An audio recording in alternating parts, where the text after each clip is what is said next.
Hi කොහොමද ඔයාලට? ඔන්න අදත් මගේ සකු ෆුඩ්ස් YouTube channel එකට ඔයාලා හැමෝම ආදරෙන් පිළිගන්නවා. අලුත් අවුරුද්දත් ළඟ වෙන නිසා මම හිතුවා ඔයාලට අවුරුදු මේසෙට යන රසම රස කේක් රෙසිපි එකක් අරන් එන්න. මම අද හදන්නේ කොෆි කේක් එකක්. ඉතින් මේක තමයි හරියටම කොෆි කේක් හදන රෙසිපි එක. මෙහෙම හැදුවොත් කවදාවත් ඔයාලට වරදින්නේ නැහැ. මේක හදන්න හරිම ලේසි. ඒ වගේම තමයි හරිම රසයි. ඔන්න ඉතින් ඔයාලට පුළුවන් හැමදාම දෙන බටර් කේක්, චොකලට් කේක් වෙනුවට මේ වගේ වෙනස් කේක් එකකින් ඔයාලගේ අවුරුදු මේසෙ සරසන්න. ඒ වගේම තමයි මේ වගේ කේක් එකක් හදලා ගෙදරට එන අමුත්තන්ට දීලා බලන්නකෝ එයාලගේ ප්‍රතිචාර කොහොමද කියලා. එහෙනම් අපි ඉක්මනටම යමු මේක හදන්නේ කොහොමද කියලා බලන්න.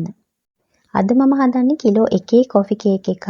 ඒකට අපිට ඕන වෙනවා බටර් ග්‍රෑම් 200ක්, කේක් පිටි ග්‍රෑම් 225ක්, බිත්තර 5ක්, සීනි ග්‍රෑම් 225ක්. තව අපිට මේකට ඕන වෙනවා ක්‍රීම් ඔෆ් ටාටා තේ හැඳි එකක්, බේකින් සෝඩා තේ හැඳි භාගයක්, කොකෝ පවුඩර් තේ හැඳි එකක්, කෝපි තේ හැඳි 4ක්. ඔයාලා කෝපි ගනිද්දී අර 3 in 1 එක නෙවෙයි මෙන්න මේ වගේ ඉන්ස්ටන්ට් කෝෆි එකක් ගන්න. තව අපිට ඕන වෙනවා නටන උණු වතුර මේස හැඳි 3ක්. මුලින්ම මම කොපි තේ හැඳි 4ට නටන උණු වතුර මේස හැඳි 3ක් දාලා මේ විදිහට හොඳට දිය කරගන්නවා. දිය කරගෙන මේක නිවෙන්න පැත්තකින් තියාගන්න ඕන. ඊට පස්සේ කේක් පිටියකට කොකෝ පවුඩර් තේ හැඳි 1යි, බේකින් සෝඩා තේ හැඳි භාගයයි, ක්‍රීම් ඔෆ් ටාටා තේ හැඳි 1යි දාලා මේ පිටි ටික 3 පාරක් හොඳට හලා ගන්න ඕන. පිටි ටික හලාගෙන ඉවරුණාට පස්සේ මේ විදිහට මේක නවලා පැත්තකින් අරන් තියාගන්න. ඊට පස්සේ මම අර බටර් ටික මේ වගේ බීට් කරන බෝල් එකට දාගෙන ඒකටම සීනි ටිකක් දාලා හොඳට බීට් කරගන්නවා.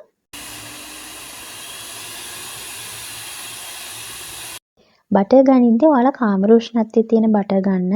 ඒ කියන්නේ ඔයාලා කේක් එක හදන්න පැය භාගයකට කලින් වගේ බටර් ටික ෆ්‍රිජ් එකෙන් අරන් එළියෙන් තියාගන්න. බීට් කරද්දී නිතරම ස්පැචූලා එකකින් මේ වගේ වටේ තියෙන ටිකත් අරගන්න. නැත්නම් ඒ වටේ තියෙන ටික බීට් වෙන්නේ නැහැ. මේ විදිහට අපි සීනි ටික හොඳට දිය වෙලා බටර් එක ක්‍රීම් එකක් වගේ වෙනකල් බීට් කරගන්න ඕන. බටර් ටිකයි සීනි ටිකයි හොඳට බීට් වුණාට පස්සේ මම ඒකට බිත්තර ටික දාලා බීට් කරගන්නවා. බිත්තර සේරම එකපාරට දාගන්නේ නැතුව ටික ටික දාලා බීට් කරගන්න. බිත්තර ටිකත් හොඳට බීට් වුණාට පස්සේ මම ඒකට දාගන්නවා අර කලින් නිවෙන්න තියාගනිපු කෝපි මිශ්‍රණය. කෝපි ටික හොඳටම නිවුණාට පස්සේ තමයි අපි මේකට දාගන්න ඕන.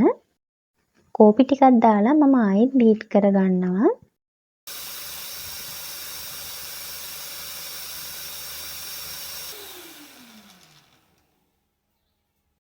ඊට පස්සේ අපි අරන් තියාගනිපු පිටි මිශ්‍රණය තියෙනවනේ. ඒක මේ වගේ ටික ටික දාලා මේ විදිහට ස්පැචූල් එකකින් කලවම් කරගන්න.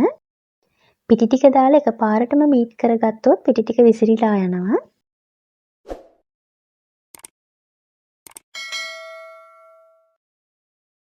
දැන් ඔන්න පිටි ටික සේරම මම මිශ්‍ර කරගෙන ඉවරයි. දැන් මේ මිශ්‍රණය තව විනාඩියක් විතර මම බීට් කරගන්නවා.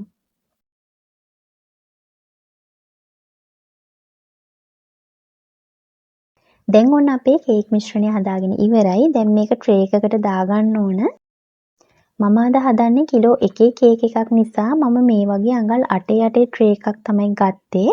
ට්‍රේ එක අරගෙන ඒකේ හොඳට බටර් ටිකක් ගාලා ඔයිල් පේපර් එකක් දාගෙන තමයි මේ තියෙන්නේ. දැන් මම මේකට අපි හදාගනිපු කේක් මිශ්‍රණය දාලා මේක මේ විදිහට හොඳට ටැප් කරගන්නවා.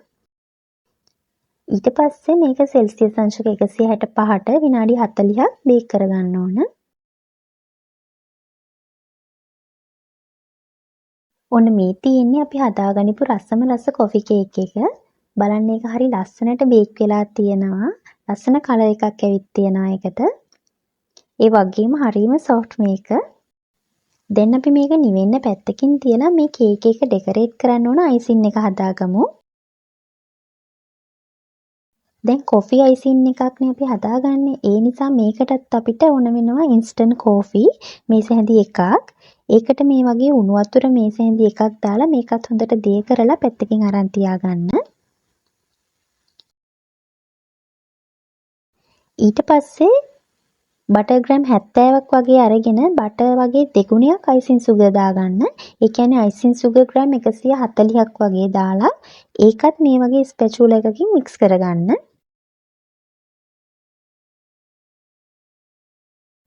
ඊට පස්සේ ඒකට මම දාගන්නවා අරන් තියාගනිපු කෝපි එක.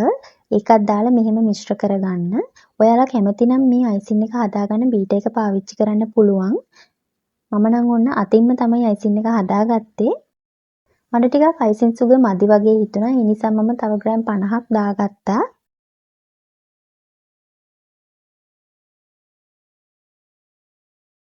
දැන් මම අයිසින් එක හදාගෙන ඉවරයි.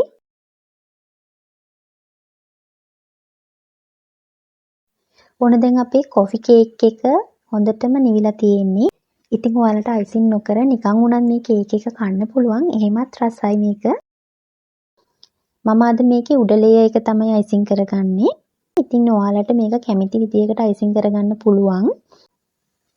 අයිසින් කරගන්න කලින් මේ වගේ උඩ ටික මම අයින් කරගන්නවා. නැත්නම් අයිසින් එක හොඳට කේක් එකට ඇලෙන්නේ නැහැ.